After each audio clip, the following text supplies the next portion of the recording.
Welcome to the audio recording of Toxic Blood, One Path to Recovery from Childhood Trauma and Familial Abuse. For all currently available chapters, please visit sydneyeileen.com/toxic-blood.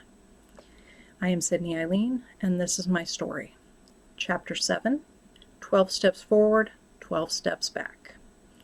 If you were alive or cognizant in the late 1980s and early 1990s and living in a middle-class urban or suburban setting in the United States, you might be at least vaguely aware of the fact that besides addiction 12-step programs, there was a proliferation of 12-step therapy programs for seemingly every kind of psychological issue or childhood trauma. They are intended as an organized way to approach healing trauma and psychological issues by breaking down the whole process into small, generalized, more easily understood, and hopefully less overwhelming chunks. Such programs are usually offered in a group therapy setting and not conducted by a professional in psychology. Among other things, group therapy reinforces the knowledge that participants are not alone, provides a solid framework for approaching the healing process, and gives attendees the ability to help their fellows and see what is possible by continuing the work. Sounds pretty good, right? Unfortunately, the very first 12-step program, Alcoholics Anonymous, is mostly based on the Christian idea that addiction is a moral flaw, and without complete abstinence and submission to God, recovery is impossible. As a result, 12-step programs are often used as a tool for indoctrinating vulnerable people into a religion or religious sect, especially since one of the steps specifically says to hand over your life and fate to God, and usually by extension a church or religious group. This is where you get the saying, first I was addicted to drugs, now I'm addicted to Jesus. The majority of 12-step programs are derived from that model, and instead of recognizing that spirituality can be a helpful tool for some people, most retain the emphasis on religion as the answer to problems, instead of actually working through the trauma or addiction in a tangible way. Among other criticisms of most 12-step programs is overgeneralization of the steps that results in the inability to adapt to the unique problems of individual people, a refusal to change practices to better reflect clinical understanding of psychology, and the likelihood that such groups are led by individuals with little to no training in the field of psychology. It has also been suggested that many 12-step programs are intentionally configured for retention, so instead of genuinely helping members recover and be able to move on with their lives, they provide tools that abate the problem but require continued enrollment to be effective in most cases. The strong emphasis on powerlessness can also encourage ongoing victimhood and discourage personal accountability, making it difficult or impossible for members to find long-term solutions through taking personal control of their health or situation. For a while in the late 80s and early 90s, where my family was living, step programs for childhood trauma were also a yuppie social fad, and I am not kidding about that. I wish I were.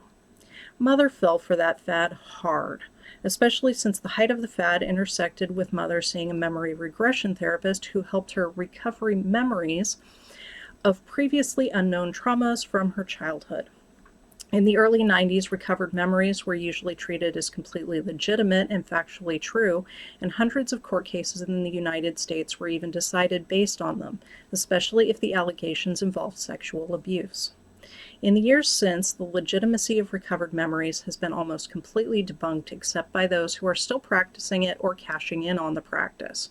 It is usually impossible to determine if the memories recovered are objectively true and if the severe trauma being remembered factually happened. It is extremely easy for the human brain to create vivid memories that never could have happened, especially when the subject is under hypnosis and already primed with suggestions. These risks are great even when regression therapy is conducted ethically. When not conducted ethically and very carefully, the patient is extremely likely to end up with vividly tangible memories of events that never occurred, and this can result in new traumas that never existed before the therapy. If you remember being assaulted or abused, it creates trauma, even if the assault or abuse never physically occurred. Given that Mother was already estranged from her parents, I am certain it was easy and appealing for her to lean into memory regression as a way to solidify her convictions and justify the distant relationship with her parents.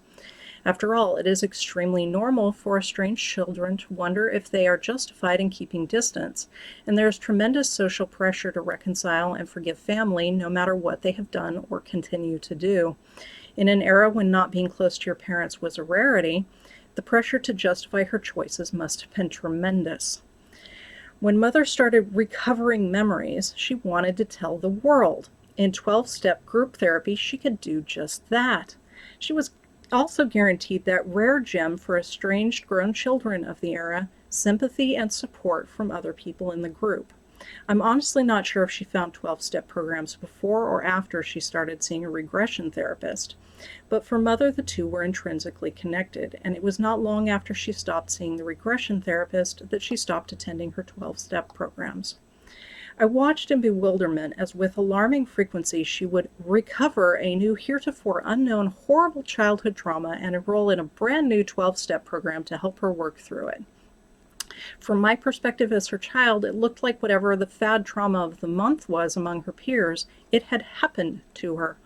I had trouble taking her completely seriously because she treated her trauma with all the gravitas of a bunch of socializing people sitting around telling over-exaggerated stories to prove who had it worse. It felt like her therapist had a list of horrible traumas and was working my neurotic mother down that list one at a time instead of doing the genuinely beneficial thing and helping her be less neurotic. Honestly, it was so bewildering that I do not remember what most of the traumas she recovered were. Mostly, I remember that for at least a few months, she seemed to be at a different meeting for a different trauma every night of the week, which was far too much. Even if she had genuinely experienced that many severe traumas, working on all of them simultaneously would not have allowed her to give enough energy and attention to any one trauma to genuinely heal it, especially on top of everything else going on in her life. The two major themes for her recovered memory traumas that stood out the most to me were childhood sexual abuse from her adopted father and satanic ritual abuse from both of her parents. I believe the childhood sexual abuse was the first thing she recovered, and this was far and away the most believable of her recovered memories. Mother was adopted by the man who married her pregnant mother, but my grandmother refused to tell Mother who her biological father was. It had been an ongoing struggle for Mother to find her real father and a source of genuine childhood trauma for her. My grandparents did not intend to ever tell Mother that she had a different biological father, but when Mother was 16, she realized she had no physical traits in common with the father she knew, and they admitted he was not her biological father. Shortly after, he entered her bedroom one night and, from what Mother said, solicited sex with her. Thankfully, he left when she did not reciprocate, but she said she always remembered that encounter, and I could see the very deep discomfort she felt over that event. It would have been a very small suggestive leap in regression therapy to go from that genuine moment of sexual solicitation from a father figure to recovered memories of earlier successful sexual abuses. The satanic ritual abuse? Well, I have absolutely no doubt that was inspired by the Satanic Panic of the late 80s and 90s. I am sure it would have felt validating for Mother given her frustrations with and estrangement from her parents. It also gave validity and justification for her obsessive assertions that various innocuous things were satanic or evil in nature. D&D, most fantasy art, ghosts, magic in any form, Six Flags Magic Mountain, and so on. Even at the time, I found the satanic abuse idea highly unlikely, as did older brother. Father just rolled his eyes and mostly ignored it. When Mother came home from a session having remembered being abducted by aliens, Father had had enough. He straight up ridiculed and bullied her out of exploring that idea, no matter how vivid her new memories, and I believe she stopped seeing the regression therapist shortly after. When she stopped attending her 12-step programs, I remember asking Mother why. All for my incredulousness, she had maintained that they were an essential part of her quest for mental health. She told me she had worked her way through all the steps for some of the programs, and others she would rather finish on her own. I also remember her mentioning that several friends she had made in those programs were no longer being so friendly. I cannot say I blame them, especially if their traumas were genuine and they realized Mother was mostly just neurotic and using trauma groups as social clubs. Even if Mother did experience that many traumas, some people do, Doing the hard work of addressing and healing from each of those traumas in turn would have been difficult enough.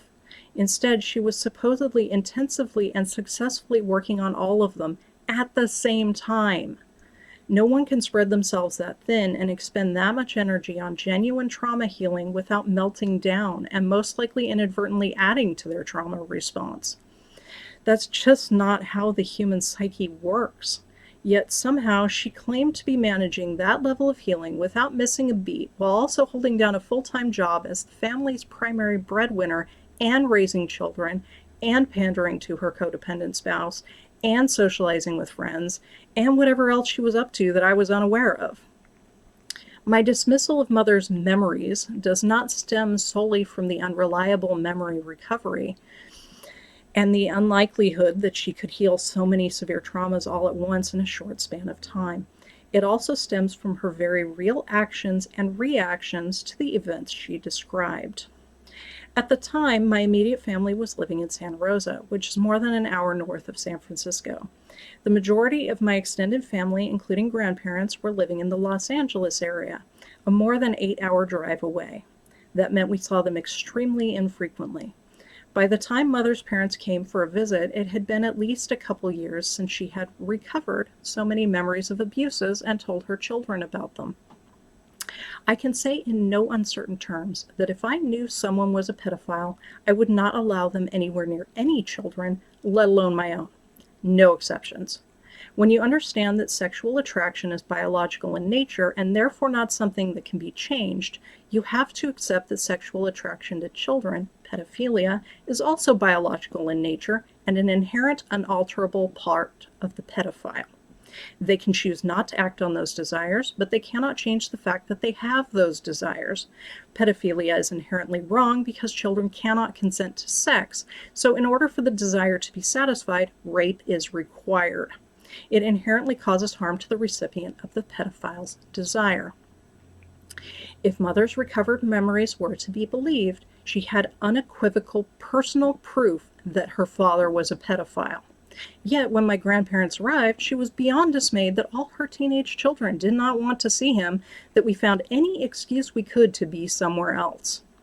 After her parents had left, she went so far as to bemoan that she did not understand why we did not want anything to do with him, even after we told her exactly why.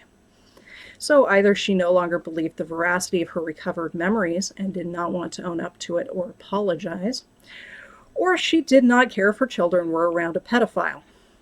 I would much rather believe she realized that her time working with a memory regression therapist was a farce, but the ramifications of that are also rather depressing. Supposedly, Mother was engaging with those 12-step programs because she believed in the importance of mental health and she wanted to improve hers.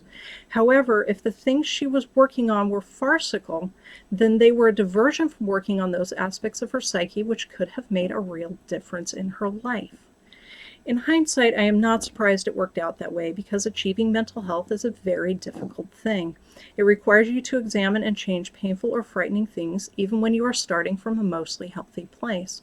For someone like Mother, who was a neurotic, manipulative, selfish, habitual liar in a troubled and emotionally abusive marriage, had a difficult childhood, and was prone to self-delusion, I can only imagine the demons which she would have had to deal with, the upheaval and the massive changes she would have needed to make in her life. It is not surprising that she chose not to fight those demons or make those changes. It is not surprising that she chose to focus on fad traumas so she could still have that mental health experience boost and hide her real demons under the sense of accomplishment spiritual bypassing gave her. It is tragic, really. Genuine healing would have taken her time, far more time than just a few months, and it would have been painful and difficult. Still, I would have gladly experienced that family upheaval if it meant Mother became the kind of person she claimed she already was. If she had been willing to be accountable for everything she did and change her attitudes and behaviors for the better. That work probably would have consumed all my teen years, and probably longer, but later would have been better than the never which she gave to her children. It would have been better than the never which she gave to herself.